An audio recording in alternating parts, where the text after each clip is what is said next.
I think I'll start with 4 of these.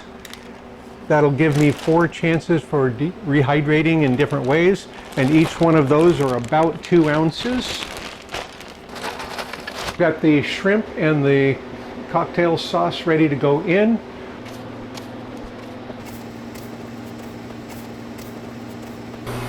As I mentioned earlier, I'm not going to follow the entire shrimp part of the batch, but it's time to take it out and check it. In fact, it's way past time. I should have taken it out. I think it was going to be done according to it at 5 in the morning. Now it's almost 5:30 at night.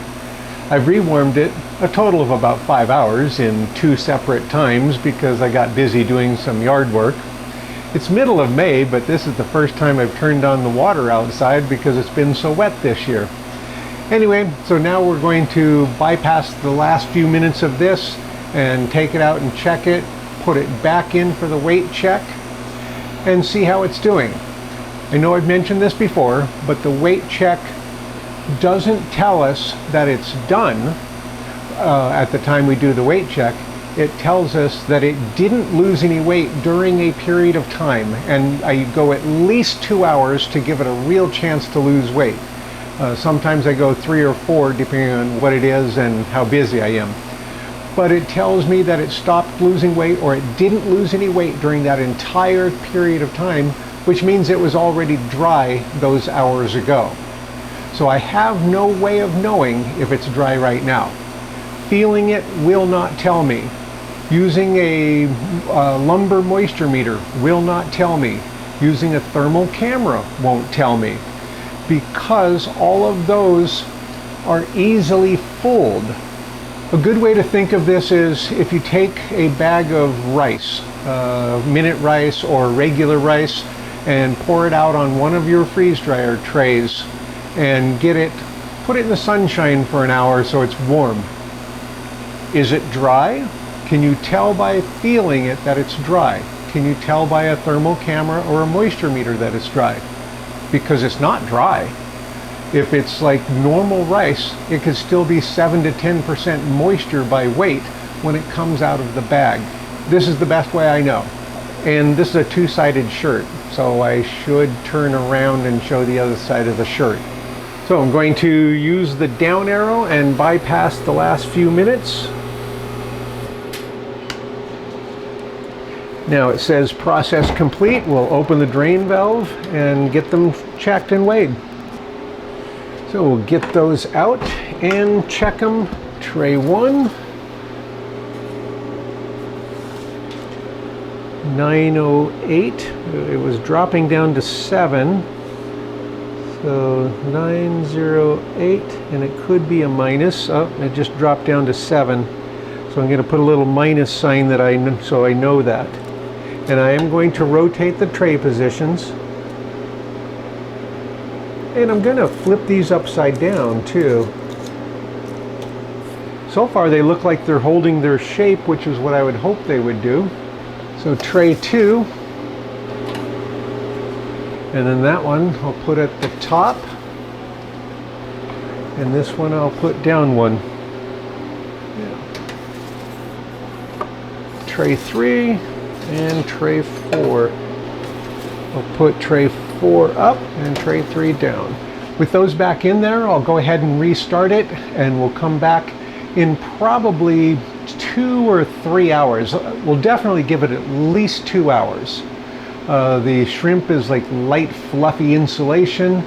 It's piled a couple of layers deep, so I want to make sure it has a chance to have any water escape that might be in there. Okay, let's get it restarted. So I'll just say more dry time. Close the drain valve. I did. Continue. And it'll say that the pump needs cooling. It's fine. I'm going to put it for 3 hours. That way, if for whatever reason I can't get back in time, it'll still be waiting for me. So we'll be back in just a minute.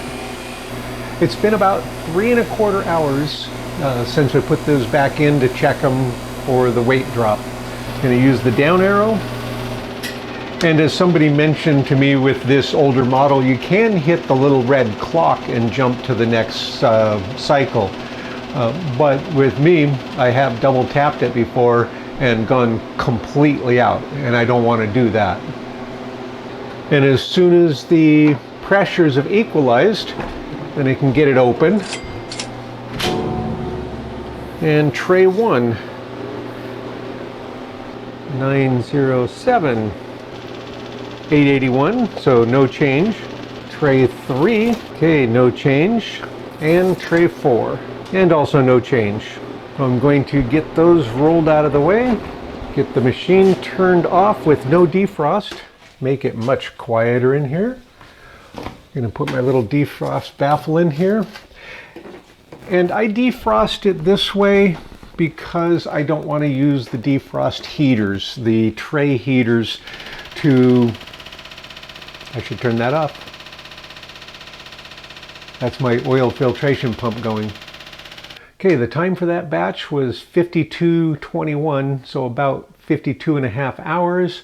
However, I can automatically back that up by the 3 1/4, 320.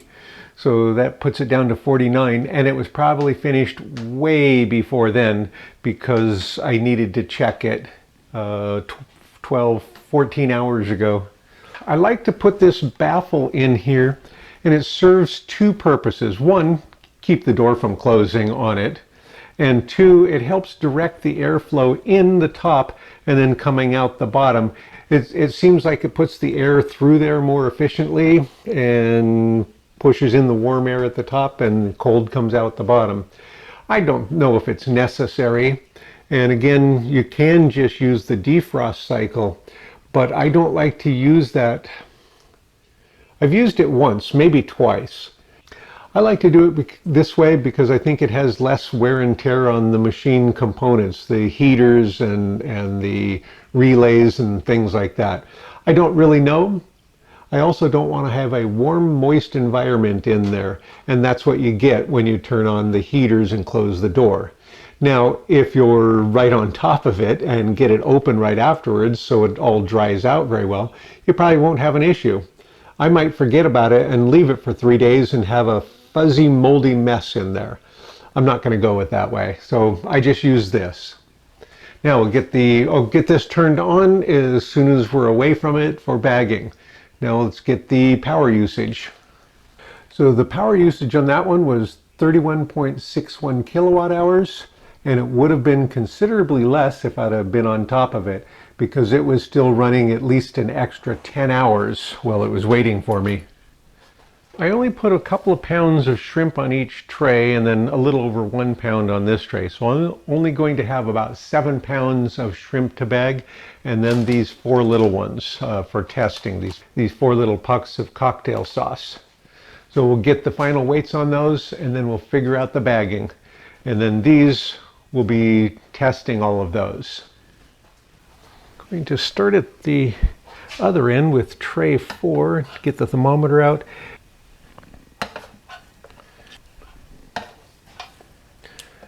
And the total on this one is 907. Oops, I forgot to take the thermometer out. So 899. Now, I want to weigh just the cocktail sauce. So I'm going to go ahead and put all 4 of those on there. And those ended up as 74 for the cocktail sauce. So it lost 199 grams. I'm going to set these back on here. I want to mention that people sometimes use snapping, that the food will snap as a test of dry. Shrimp doesn't snap. It kind of crumbles. It's more the consistency of some kinds of styrofoam. So you can squish it, but it doesn't really powder. It squishes. And it doesn't snap, it just comes apart. Again, kind of like a styrofoam.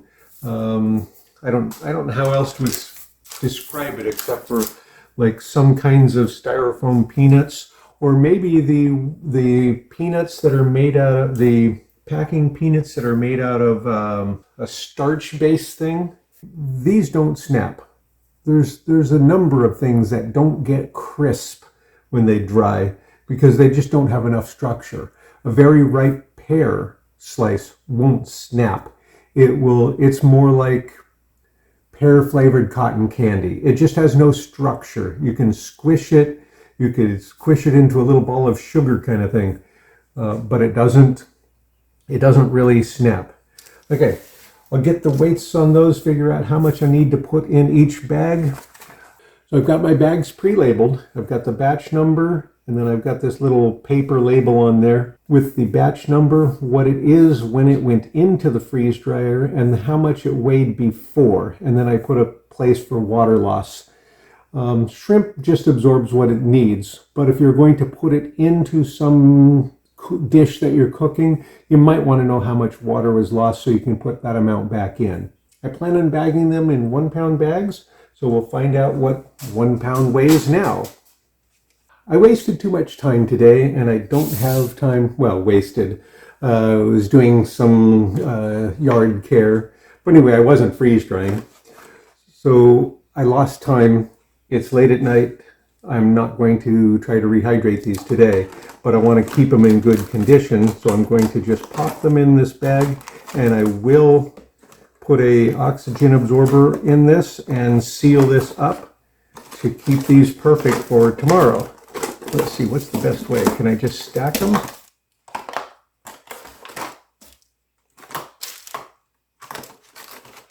I really like the little pucks. Those seem like they could be very useful. So we'll do those more. Okay, so I'll get those in an oxygen absorber, or with an oxygen absorber, and we'll do all the rehydration test and fun tomorrow. I'll just divide the total by 7 bags. Gosh, these are incredibly delicious this way. It'd be great to put in some noodle soups and things. Pre-make them. So 63.8 should be pretty close to this whole tray.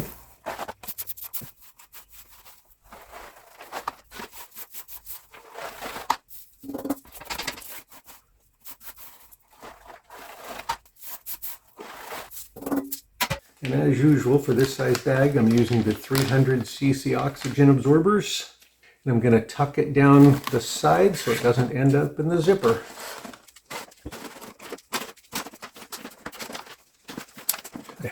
And even though this sauce is only going to be in here hopefully just overnight, and I'll do the testing sometime tomorrow, I still want to put it in the bag because you never know if it's going to end up being a few days.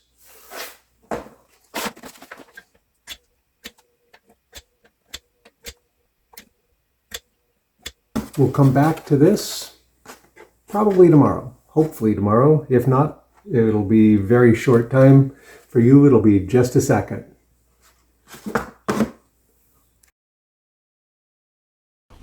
Finally getting to the rehydrating the cocktail sauce.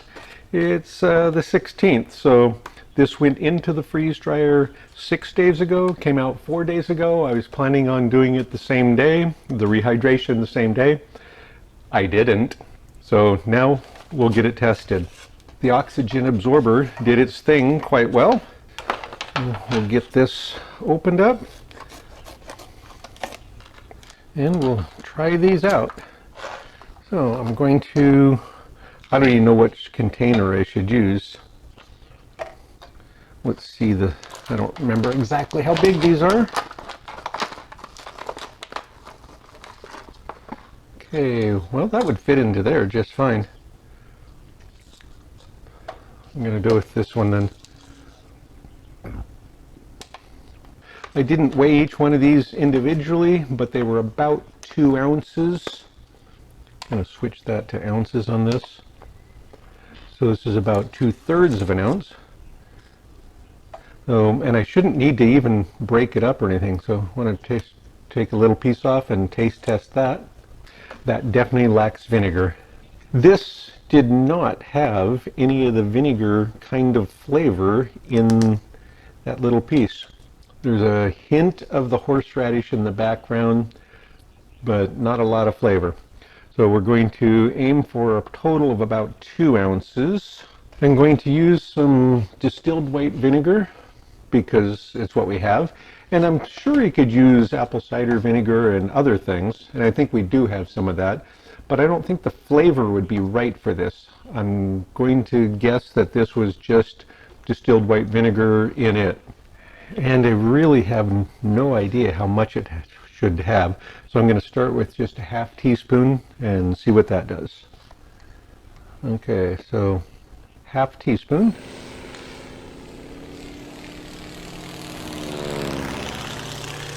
And we'll add some water.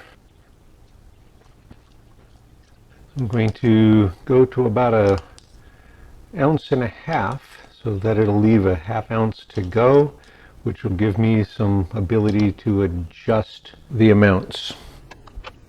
And I could have powdered it up first, and it might not have been a bad idea, but sauces usually rehydrate very quickly, except for things that have either lots of oils or sugars, like ketchup. If you don't powder it, it does take a while. But mustard, on the other hand, almost instant. Okay, so that top edge is already ready. Whoops, make a mess. Good job. Okay, so it's not enough yet. It's could be too thick because, again, I left it short. Okay. It would need more vinegar. I'm going to add another 1/2 teaspoon.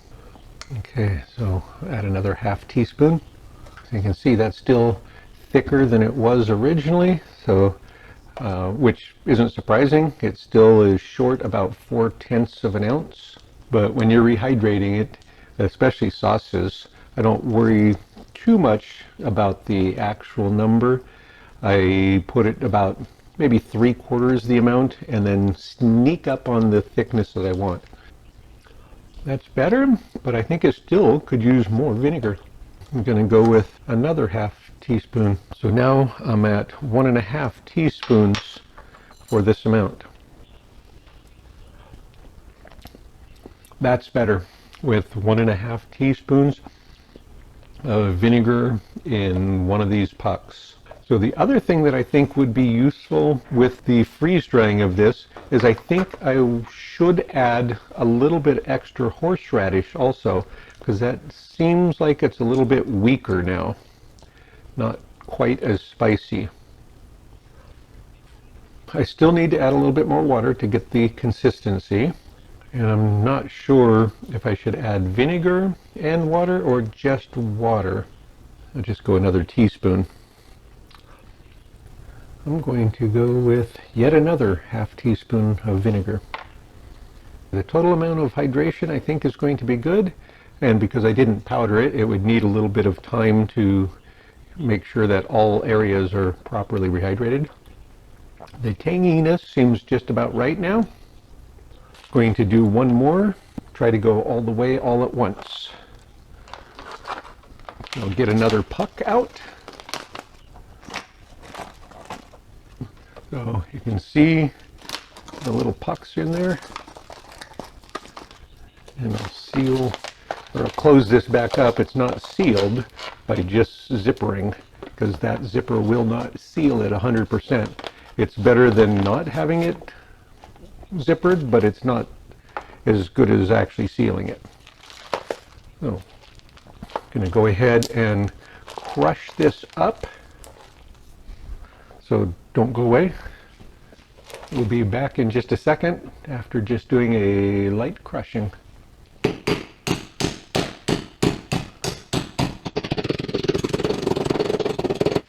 So crush that up lightly. At this time, after it's been freeze dried and you're ready to use it, I wouldn't have any problem putting it through a blender or food processor. I just wouldn't do this, the food processor or blender, before I bagged it after I freeze dried it, because it'll allow too much moisture to get into it. We want to end up with close to 2 ounces. I'm going to start with a little bit of the vinegar And so I'm going to go with 2 teaspoons, so 4 half teaspoons, and then some water, and then I'll pour in the powder.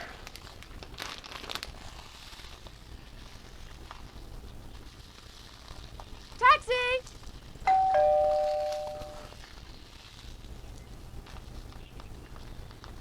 Now,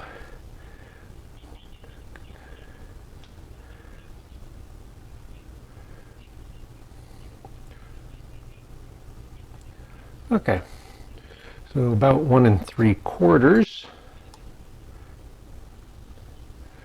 That'll leave a little bit of room for additional water, and that will rehydrate extremely quickly because it's already a powder.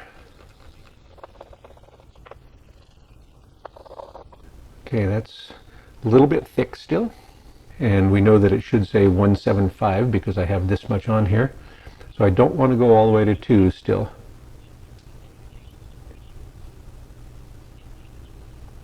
That would be 185. That's pretty good. And just visually, the one looks more smooth, probably because it was smooth from crushing it up. I'm going to try a little bit more vinegar still. There we go. The cocktail sauce comes out nice. I think it needs at least 2 teaspoons of vinegar per, well, so that'd be a 1 teaspoon of vinegar per ounce of the cocktail sauce to get it back to about the same, at least to me it's about the same as before. And you could certainly vary that according to how you like it. Okay, but that's it for these. So save these 2 for later. We'll crush them up. I'll make a note on here that need approximately 2 teaspoons of vinegar for each puck, and that seems to work out pretty nicely. So all in all, I think it's a success.